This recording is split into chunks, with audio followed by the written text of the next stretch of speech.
ॐ श्री परमात्मने नमः।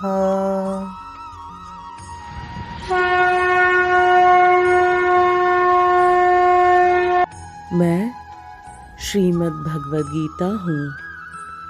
श्रीमद् भगवद गीता अध्याय 5 कर्म संन्यास योग अर्थात ज्ञान योग और कर्म योग की एकता, सांख्य पर का विवरण और कर्म योग की वरीयता।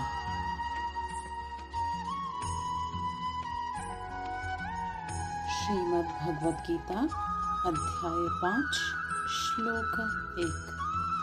अर्जुन उवाच संन्यासं कर्मणां कृष्ण पुनर्योगं च शंससि यच्छेय एतयोरेकं तन्मे ब्रूहि सुनिश्चितम्।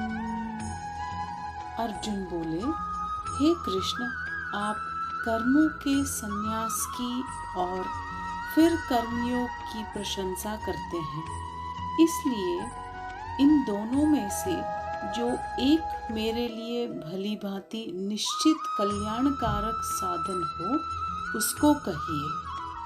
श्रीमद् भगवद गीता अध्याय 5 श्लोक 2। श्री भगवानुवाच संन्यासः कर्मयोगश्च निःश्रेयसकारबुभौ तयोस्तु कर्म संन्यासात् कर्मयोगो विशिष्यते। श्री भगवान बोले, कर्म संन्यास और कर्मयोग ये दोनों ही परम कल्याण करने वाले हैं, परंतु उन दोनों में भी कर्म संन्यास से कर्मयोग साधन में सुगम होने से श्रेष्ठ है। श्रीमद् भगवद गीता अध्याय 5 श्लोक 3। ज्ञेयः स नित्यसंन्यासी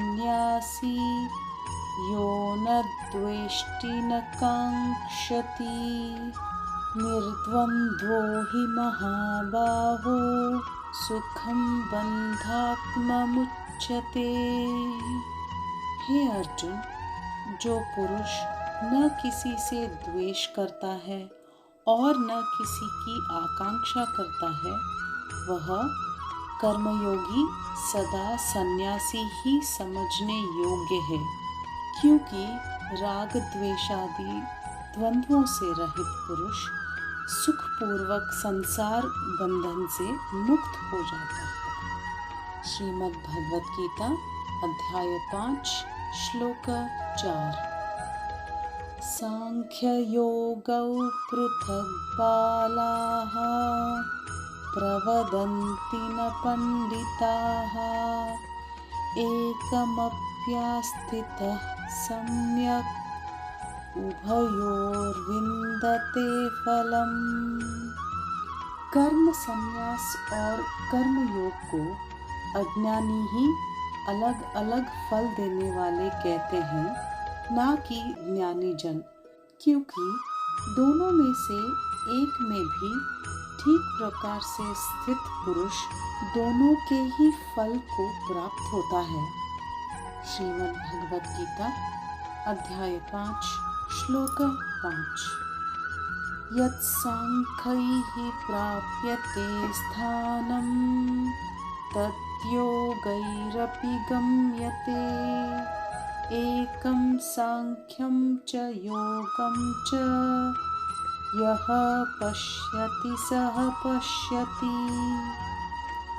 ज्ञान योगियों द्वारा जो गति प्राप्त की जाती है, कर्म योगियों द्वारा भी वही प्राप्त की जाती है।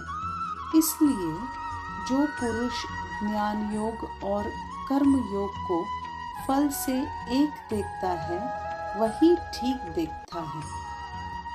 श्रीमद् भगवद गीता अध्याय 5 श्लोक 6। संन्यासस्तु महाबाहो दुःखम् आप्तुमयो गतः योगयुक्तो मुनिर्ब्रह्मा न चिरेणाधिगच्छति। हे वीर अर्जुन, कर्मयोग के बिना कर्म संन्यास कठिन है और कर्मयोग में स्थित मुनि परब्रह्म को शीघ्र ही प्राप्त हो जाता है। मैं श्रीमद् भगवद गीता हूँ।